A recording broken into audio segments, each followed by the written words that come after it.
they are. This is going to cause this entire space to erupt significantly higher. And of course, yes, we're 100% focused on altcoins because at this time in this market, it's no longer about Bitcoin. Yes, we're still technically in phase 2 of the cycle where we're still 100% focused on Ethereum as well. However, I think now is the perfect time to be preparing our altcoin bags for maximum profit. And the reason why I say that is because Ethereum wicked to a new all-time high recently. That was the signal. It's just like the signal where Ethereum made a new all-time high back in January of 2021. And just for those that are new to the space, maybe I need to remind you guys, HBAR going into the end of December was trading at a low of 3 cents in the month of December. It hit a high of 12 and almost a half cents in December. And then with January being the official beginning stage of alt season, by the end of February, we saw HBAR trading at over 44 plus cents, almost 45 cents, just to end off the year, hitting 57 cents, the all-time high that we are all aware of. And what's crazy about this is most people will say, oh, well, HBAR really didn't perform all that well because it went from 3 cents to only, 57 cents. HBAR going into 2020 was trading at just a cent. So it did a, 50 plus X return during 2021 cycle. This time around, we're trading at about 23.5 cents. We're in a bull flag formation right now on this chart, waiting for this thing to break to the upside. And even when we look at TradingView, this is what I'm expecting on the daily. Right now, we're trading within this, purple zone. I still think that we might have a little bit more downside here, possibly, depending on how the market looks going into FOMC. But we are in this demand zone where we are just tapping this trend line that we already broke over back on September 11th. Now we're waiting for the big impulse move off of this. This will take us above our previous high that we just hit, as well as the highs going back to August, going back to even July as well. Because again, all of these are August highs. Once we clear this high here and the July high, we go back to the 2025 high and then new all-time highs for HBAR. Right now, the chart looks primed. But let's talk about a few things around Hedera that maybe you don't know. Number one, the top RWA projects by development activity in the last 30 days. All right, HBAR continues to rank on these lists. This one, HBAR is number 4. We could see it here on the list as well. And this is compared to some of the top projects in this space. We're talking about, Ondo, Algorand, Chainlink, Stellar, Avalanche. These are very prominent names. And again, if we're thinking about Hedera ranking on these lists, it goes to show you how big Hedera is and how active Hedera is as well.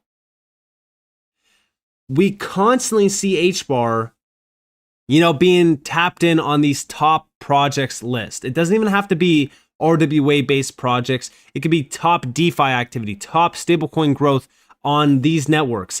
I mean, Hedera has been making a ton of moves, and I really wish that more people would realize this because, again, I don't think that people realize this enough. Hedera is in a completely different phase of the cycle where they are nonstop growing, nonstop building, nonstop expanding as well.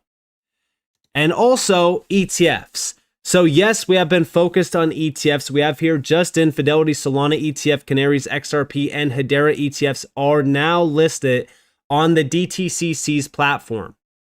This is exactly how the Bitcoin ETFs started. It was, I want to say it was late October, November, where we saw the Bitcoin ETF get added to the DTCC's platform, and then we got the approval in January. This tells me that we are about to witness some altcoin ETFs getting approved within the coming months. I could see a lot of these ETFs getting approved by the end of this year. that would be a huge catalyst for price action for HBAR for pretty much any altcoin. I mean, listen, it doesn't even have to be HBAR. It could be XRP, it could be Solana, it could be Dogecoin. It doesn't matter, right? It's all one big catalyst. And I've always said that what's ever good for some of these other altcoins is also good for the altcoin that you're holding, because this is all liquidity. So if an altcoin that maybe is an HBAR gets approval, that's going to build liquidity in this market just for it to trickle down into other altcoins that haven't ran that hard. So again, we're still locked in on any altcoin ETF getting approval, which also, by the way, signals that other altcoins will get their approval as well.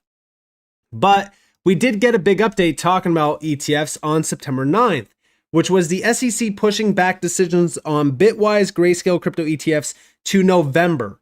And yes, this did include HBAR ETFs as well from Grayscale, and this got pushed to November 12th. I'm not too concerned about this. I know that a lot of people would look at these delays and say, oh, well, this is very bad. It means that the SEC is just going to delay more and more and more. I think that the pushback here shows us that the SEC is taking some time to look over these and prepare these ETFs as well. We know that we've been hearing quite a bit about ETFs and even a framework to make sure that the process goes a lot quicker than it has. And that's from Paul Atkins as well. So if we're thinking about this, I still think that this is technically good news. It's not something that I think is, oh, well, we're not going to see an HBAR ETF this year.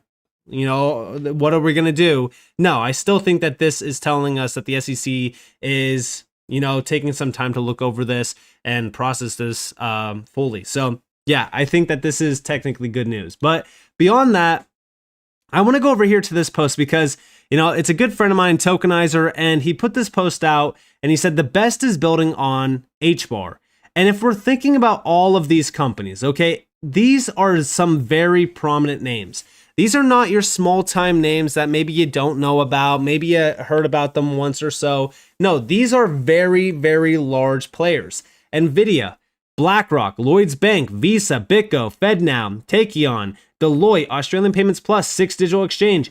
If we look at what they're building, right? Number one tech company, NVIDIA, verifiable compute with Equity Labs. This is all based around AI. Number one asset manager, BlackRock, money market fund on Hedera via Archix. Number one UK retail bank, Lloyds, collateralized FX with money market funds on Hedera. Number one payment firm, Visa, consumer payments with SKUX. Number one 2025 custody, BitGo on Hedera Governance Council. Number one central bank, US Federal Reserve, FedNow ISO 20022 system adds drop. Number one military and defense system, US DoD. DoD-backed Takeon builds on Hedera. Number one consultancy firm, Deloitte, ESG Solutions with Hedera Guardian. Number one payment provider in Australia. This is, AP Plus. We've talked about them. Australian Payments Plus. They're using HBAR. Now, also on top of that, they also just got added to Australia's CBDC platform, or it was a project at least that they were building, like basically this platform for CBDC cash in Australia. That's still a big topic of discussion that a lot of people like to argue about. Oh, CBDCs, but then they also support stablecoins, which are essentially the same thing. But that's also still another big subject that Hedera's kind of, really tapped in with. And then, of course, last but not least, Swiss Financial Infrastructure, six groups, BME invest in OpenBrick.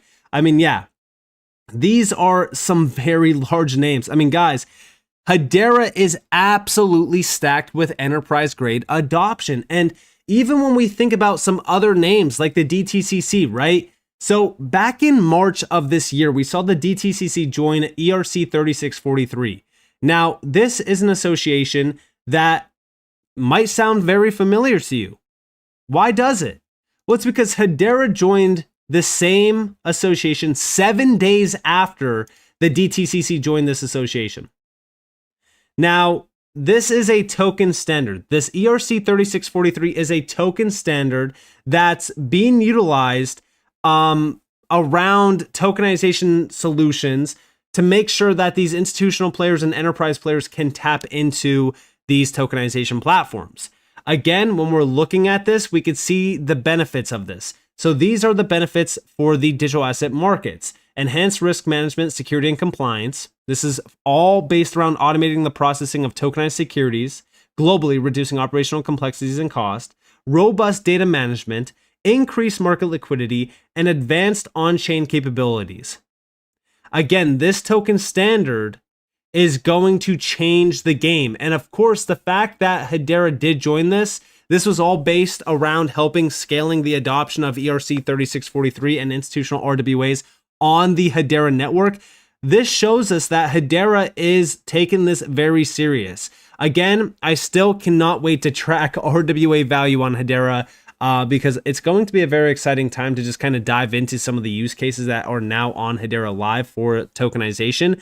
But also, when we're thinking about what this means for Hedera, Hedera has that tokenization studio. That tokenization studio is a very big game changer. I've talked about it on multiple occasions. Hedera's been really I would say, really moving in a large and fast way around that tokenization studio. A lot of people don't really pay attention to it, but they recently just won an award for the tokenization studio, which was the Tech Forward Award for DeFi and crypto innovation. And this is still a pretty significant award, but also the adoption around the asset tokenization studio has been picking up lately as well. And this was still a fresh launch. A lot of people don't know that this launched only back in September of last year. So this is only 1 year old at this point. Now, I bring up the DTCC joining the ERC 3643 platform or association because, number one, they are building out a tokenization platform, which is this tokenized real-time collateral management platform.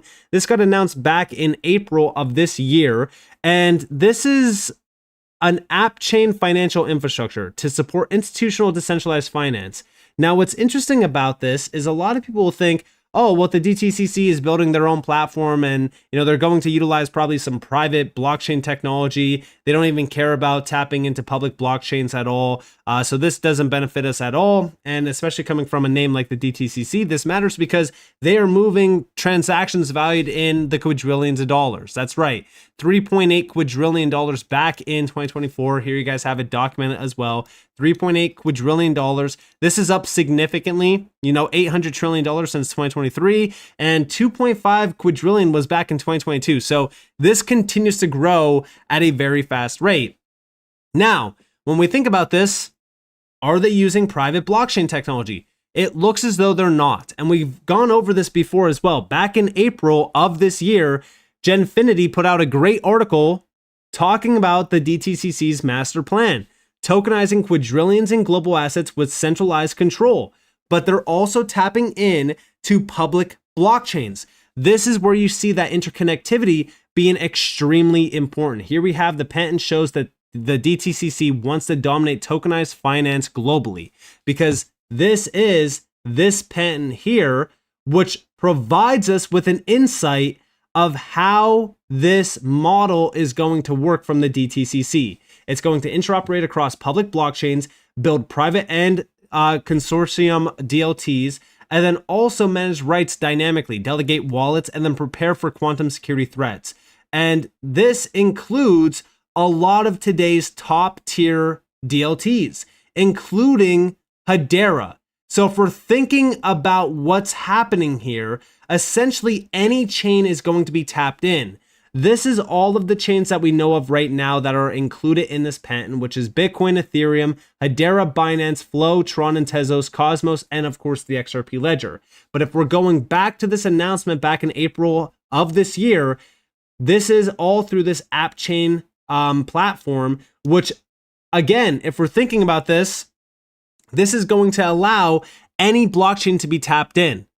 Hedera is a very top tier network for any type of use case like this because of the scalability, because of the security, because of all of the efficiencies that Hedera has.